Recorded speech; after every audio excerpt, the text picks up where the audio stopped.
بسم اللہ الرحمن الرحیم۔ عزیز طلباء، السلام علیکم۔ پچھلے لیکچر میں ہم نے تحریک علی گڑھ کے متعلق پڑھا جو کہ سر سید امن خان نے شروع کی تھی۔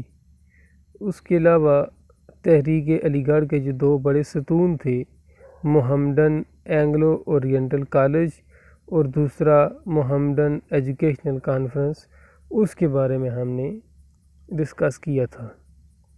تو آج ہم دیکھتے ہیں مسلم لیگ کا جو قیام ہے یہ کب عمل میں لایا گیا، اس کے مقاصد اور مسلمانوں کے لیے کی گئی کوششیں کون کون سی تھی۔ تو مسلم لیگ کے قیام سے پہلے ہم اس کا تھوڑا سا پس منظر جاننے کی کوشش کرتے ہیں۔ 1885 میں 1885 میں ایک ریٹائرڈ انگریز افسر تھا جس کا نام تھا اے او ہیوم۔ اس نے انڈین نیشنل کانگریس کے نام سے ایک سیاسی تنظیم کی بنیاد رکھی۔ یہ سیاسی جماعت ہندوستان کی تمام لوگوں کی نمائندگی کا دعویٰ کرتی تھی، مگر چونکہ شروع سے ہی اس پر ہندو انتہا پسندوں کا غلبہ رہا تو اس وجہ سے اس کی جو پالیسیاں تھیں وہ مسلمانوں کے مفادات کے سراسر منافی تھیں۔ مسلمان دشمن پالیسیوں میں جو سب سے اہم تھی وہ تھی مغربی طرز جمہوریت۔ کانگریس کا یہ مطالبہ تھا کہ ہندوستان میں مغربی طرز جمہوریت رائج ہو، اور مغربی طرز جمہوریت جو ہے یہ مسلمانوں کے بالکل خلاف تھی، کیونکہ مسلمان عددی لحاظ سے ہندوؤں سے بہت کم تھے۔ اگر مغربی طرز جمہوریت کا اصول ہندوستان پر لاگو کر دیا جاتا تو مسلمان ہمیشہ ہمیشہ کے لیے ہندوؤں کے ماتحت زندگی گزارنے پر مجبور ہو جاتے۔ اس کے علاوہ کانگریس نے 1905 میں جو بنگال کی تقسیم ہوئی تھی اس کی بھی مخالفت کی، جو کہ مسلمانوں کے مفاد میں تھی۔ 1905 کی تقسیم کے بعد 1906 میں شملہ کانفرنس منعقد ہوئی۔ جب مسلمانوں کو اپنے عدم حقوق احساس ہوا، یعنی کہ ان کے حقوق پورے نہیں ہو رہے ہیں، تو انہوں نے اپنے سربراہوں کی سرکردگی میں ان کے خلاف اقدامات لینے کی ضرورت محسوس کی۔ جب 1906 میں انگریز حکمرانوں نے ہندوستان میں نئی سیاسی اصلاحات نافذ کرانے کا فیصلہ کیا تو مسلمان رہنماؤں نے سوچا کہ ہم وائسرائے ہند سے ملاقات کرتے ہیں اور اس کو ایسی تجاویز دیتے ہیں جس سے مستقبل کا جو سیاسی ڈھانچہ ہے اس میں مسلمانوں کے مفادات کا بھی تحفظ ہو سکے۔ لہٰذا نواب محسن الملک کی کوششوں سے 35 ارکان پر مشتمل ایک وفد شملہ کے مقام پر لارڈ منٹو سے ملنے گیا، وہاں پہ اس سے ملاقات کی۔ اس وفد کی جو قیادت تھی وہ سر آغا خان کر رہے تھے۔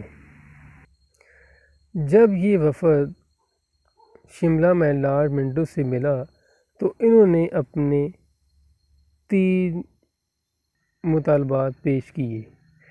نمبر 1، جداگانہ طرز انتخاب۔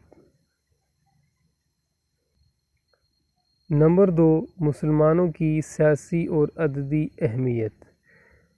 اور تیسرا، مسلمانوں کو ان کا جائز حق دیا جائے۔ فرسٹ پوائنٹ پہ آ جاتے ہیں کہ جداگانہ طرز انتخاب۔ تو اس وفد نے لارڈ منٹو سے کہا کہ جو نئے ایکٹ میں قانون ساز کونسل ہے اس کی جو رکنیت ہوگی، اس کے لیے جو انتخاب ہوگا، الیکشن ہوگا،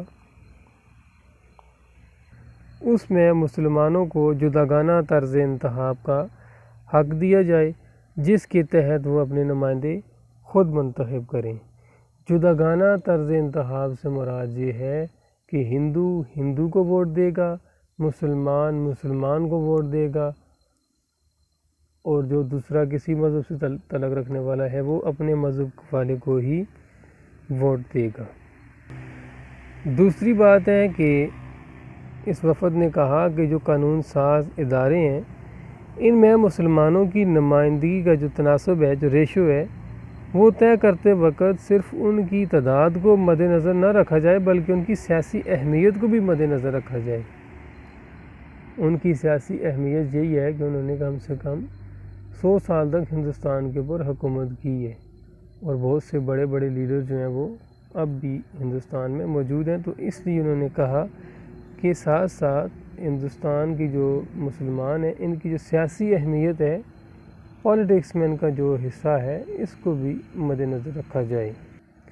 تیسری بات کہ مسلمانوں کو ان کا جائز حق دیا جائے، یعنی کہ جو سرکاری ملازمتیں ہیں یا جو مقامی جو حکومتی ادارے ہیں ان میں جو مسلمانوں کا جائز حق ہے ان کو وہ پورے کا پورا دیا جائے۔ جب اس وفد نے یہ مطالبات لارڈ منٹو کے سامنے رکھے تو لارڈ منٹو نے ان کو یقین دلایا کہ ہم ان مطالبات پر ہمدردانہ غور کرنے کا یقین دلاتے ہیں اور مستقبل میں مسلمانوں کے جو مفادات ہیں ان کا پورا خیال رکھا جائے گا۔ کانگریسی لیڈروں نے شملہ وفد کی جو وائسرائے سے ملاقات تھی اس کو انگریزوں کی سازش قرار دیا، اور مسلمانوں کا جو جداگانہ طرز انتخاب کا مطالبہ تھا اس کی شدید مخالفت کی، مگر لارڈ منٹو نے اپنا وعدہ پورا کیا اور قانون حکومت ہند 1909 کے تحت مسلمانوں کے لیے جداگانہ طرز انتخاب کا فیصلہ کیا، اور مسلمانوں کو یہ حق دیا کہ وہ جداگانہ طرز انتخاب میں یا انتخاب کے ذریعے آئندہ الیکشن لڑ سکتے ہیں۔